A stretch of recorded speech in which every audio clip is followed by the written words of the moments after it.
Even on like non-movie channels, horribly annoying to watch like a movie you've seen a bunch of times, edited up. But, you know, that kind of comes with the territory. You know, you got to cut out the dirty language or things like that, which, you know, whatever. It is what it is. Sucks. You know, I don't suggest watching movies in that way, but what they're doing now is even more disturbing because they're cutting actual scenes from movies just to save time to fit in some more commercials. I mean, they're taking, like, I mean, it used to be, yeah, you know, bleep this here, blur that there.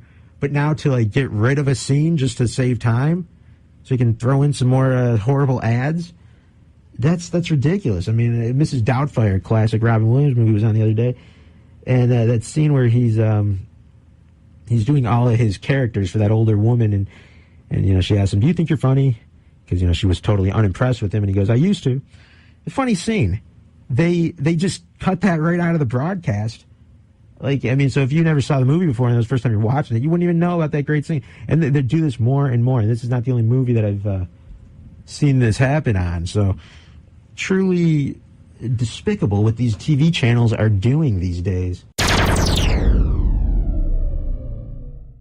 Bands changing their singers. Now, Led Zeppelin has, of course, never done this. But had they done something like that and Robert Plant was out, would you consider them still Led Zeppelin? Oh, man. I don't know, because I'm a huge Lynyrd Skynyrd fan, too. I don't think it's really the same. So, I don't know. That's a really, really tough question. It's something I've talked about on the show numerous times because, I mean, quite a few bands that I, like, love have done this. Alice in Chains being one of them. Mm-hmm. Like, they're still playing today, even though Lane Staley, the guy I consider the real singer of the band, has been dead since 2002.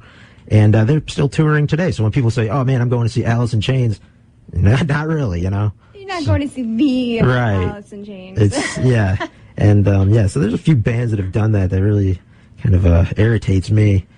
You know, I mean, it's just, you know, I'm not against these guys using or still playing music. I mean, hey, that's their livelihood. I got no problem with that.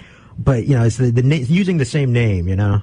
That's yeah, and I kind of agree with you. It's like, okay, well, you don't sound the same. Right. You know, like lead makes, you know, it makes the sound, but yeah, that's a good point. If you get a new lead singer, I think you should. I think if the guy, yeah, if there's a person in the band that is really like a either like the singer or a, you know, a huge contributor in the songwriting, you know, it changes the whole vibe of the band. So, yeah, just some of my opinions on that anyway. I agree with you.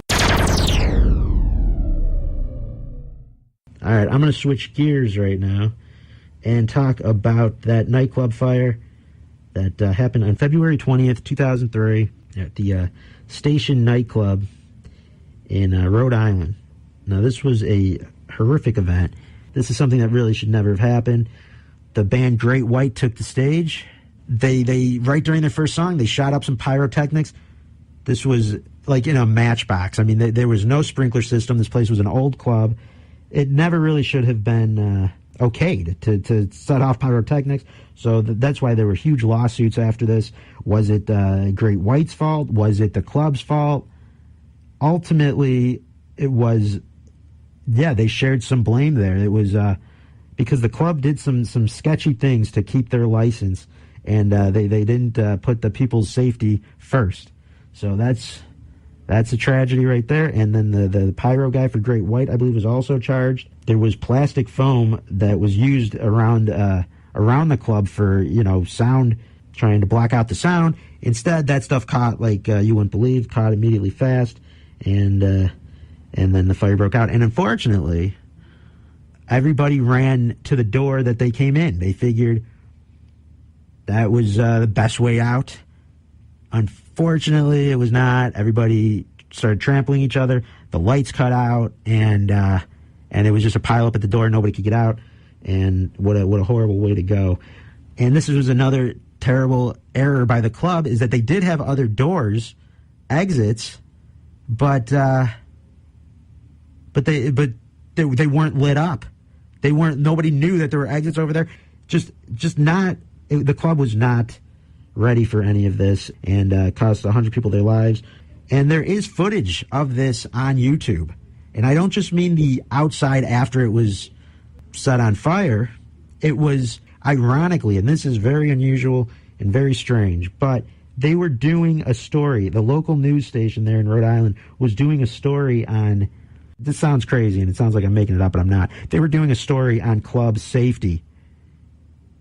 I believe this was not long after the E2 nightclub here in Chicago had a similar incident where people got trampled at the doorway after somebody sprayed some pepper spray or something. And so then that's why this news team was doing coverage on nightclub safety, and they happened to be right in the club as one of the worst tragedies in rock history happened.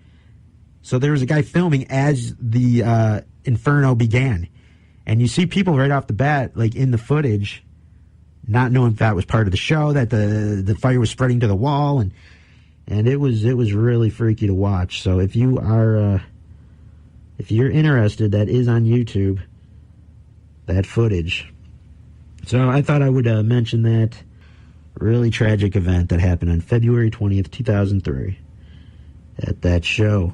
They've interviewed the singer of Great White about it numerous times. He, claims he still deals with the effects of that night, and I mean, how could you not? He said, like, people came out to see that show that he didn't even know, like friends of his. They were going to surprise him, and he didn't even know they were there. It was a small club show. He never would have assumed, and then they died in that fire, and he had no idea they were even there, Jack Russell. So, yeah, definitely a tragic event.